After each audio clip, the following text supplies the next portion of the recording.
Dua warga Indonesia yang positif terinfeksi virus corona disebut telah melakukan kontak dengan warga negara Jepang. Dan warga Jepang ini kini Day tengah one of menjalani lockdown proses as karantina di Vietnam Malaysia. enters the Berikut ini adalah coronavirus timeline fray. perjalanan The streets of bagaimana Hanoi littered with the warga Jepang occasional dan juga Vespa dua warga. as local.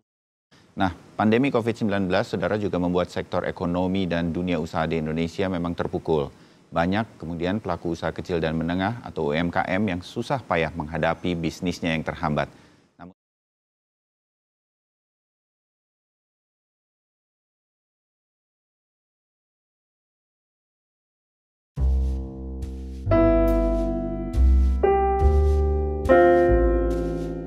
industri yang lagi saya jalani itu dalam bisnis bucket. Itu ada banyak macamnya. Ada bucket snack, bucket balon, money, flower. Oke. Home industri yang terjun di bidang kuliner seperti kue basah, bolu, donat, dan masih banyak yang lainnya lagi. Bisnis snack kecil-kecilan gitu, dan itu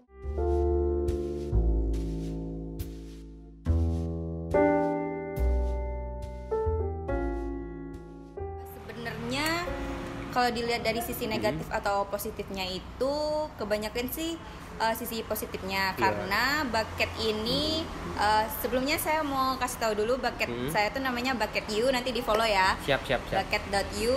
Nah terus jadi ceritanya itu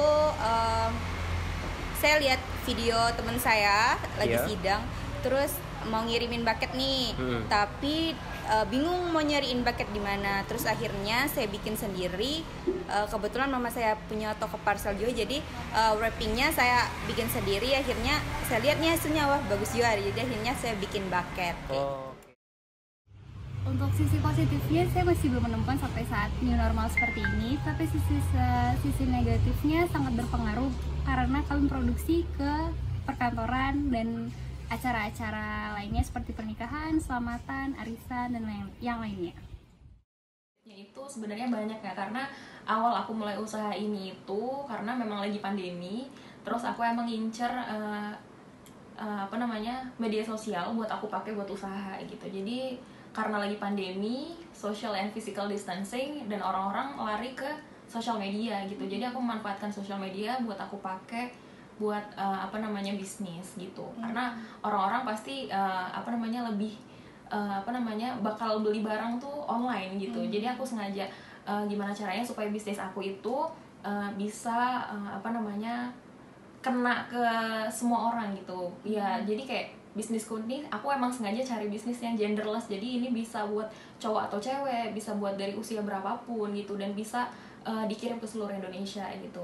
Karena menurut aku ini bakal nggak berjalan kalau misalkan aku cuman ngandelin jualan misal bisnis kayak makanan basah yang itu cuman kayak bisa di daerah itu aja, nggak bisa dikirim ke ke seluruh Indonesia. Itu positifnya itu sih. Terus kalau dari negatifnya itu aku rasanya adalah kadang aku ngerasa insecure kalau misalkan mau pergi belanja gitu kan.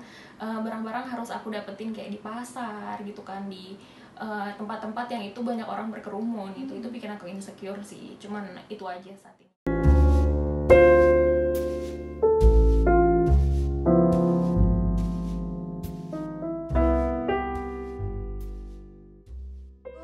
Dari pendapatan toko parcel itu, karena kan parcel itu kan tahunan, jadi sistemnya tuh seperti kayak hari raya aja.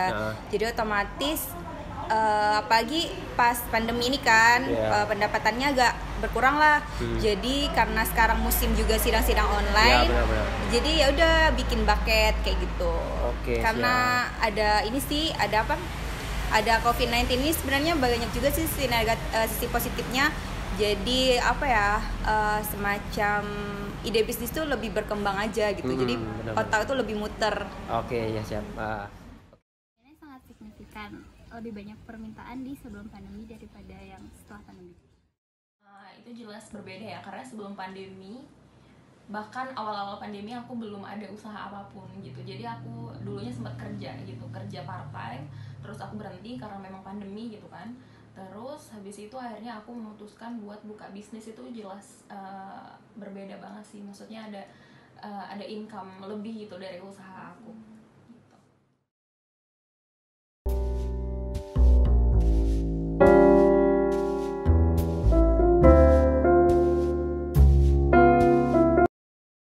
Pandemi sebenarnya adanya COVID-19 ini bisa memicu potensi apa namanya kreativitas diri kita, apalagi dalam berwirausaha seperti itu. Selain itu juga adanya COVID-19 ini kan work from home ya, jadi otomatis bisa mengembangkan kreativitas kita loh, apa yang bisa kita kerjakan di rumah seperti itu. Karena aku menghindari orang-orang yang berkerumun gitu. Misal aku mau belanja, aku milih waktu di sore hari karena pasar kan buka dari pagi sampai sore. Kalau pagi itu kan jelas ramai banget karena orang memang perginya pagi gitu. Jadi aku cari waktu yang sekiranya memang sudah nggak ramai gitu. Jadi aku mengurangi kontak fisik dengan banyak orang. Terus buat pengiriman makanan yang aku jual, aku pakai ekspedisi atau enggak aku pakai jasa ojek online. Jadi untuk meminimalisir, ngurangin ketemu sama orang banyak, dan juga untuk pembayarannya aku lebih milih buat pembayaran cashless gitu. Jadi via transfer, dan untuk mengurangi permasalahan yang mungkin bisa timbul gitu. Gitu. Langkah-langkahnya kita mempromosikan produk kita ke platform media-media sosial.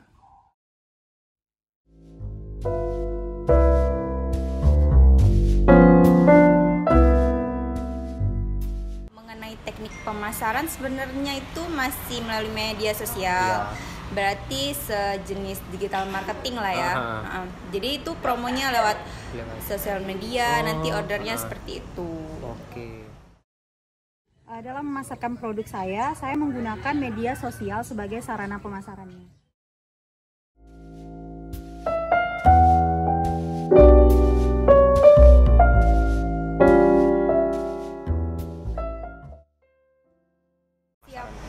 Sih lebih ke ciri khas sama budget ya.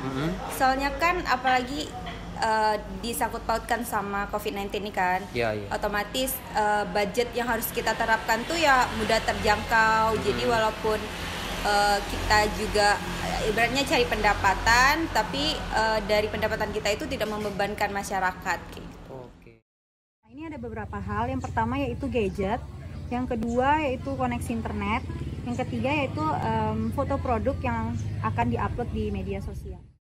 Untuk melakukan pemasaran itu sebenarnya hal yang pertama dilakuin itu aku tuh bikin akun di sosial media gitu. Jadi jauh sebelum aku bikin usaha ini, aku bikin akun dulu di sosial media buat menjangkau orang-orang yang sekiranya memang bukan dari circle aku gitu. Karena targetnya memang ini untuk usaha jangka panjang. Jadi aku memang bikin sosial media untuk dapat ya followers dulu, biar orang-orang lihat, oh ini loh aku tuh bakal ada jualan ini. Jadi setelah aku buka usaha aku udah bisa menjangkau banyak orang gitu, tanpa aku harus udah ada usaha terus aku baru pemasaran dulu. Jadi sebenarnya aku ngelakuinnya itu pemasaran dulu, baru aku bikin produk, terus habis itu baru terjual gitu.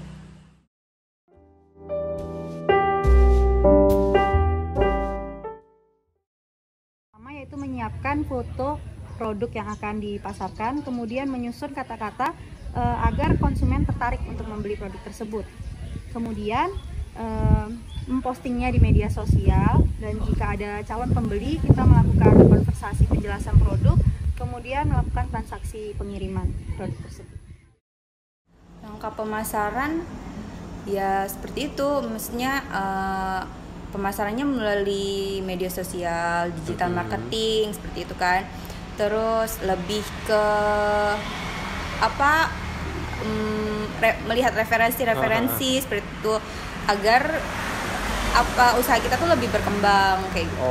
Oke, siap Mbak.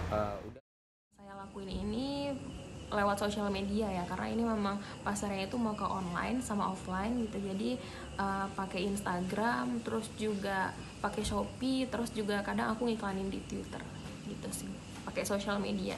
Terus bikin story di WhatsApp untuk teman-teman terdekat gitu.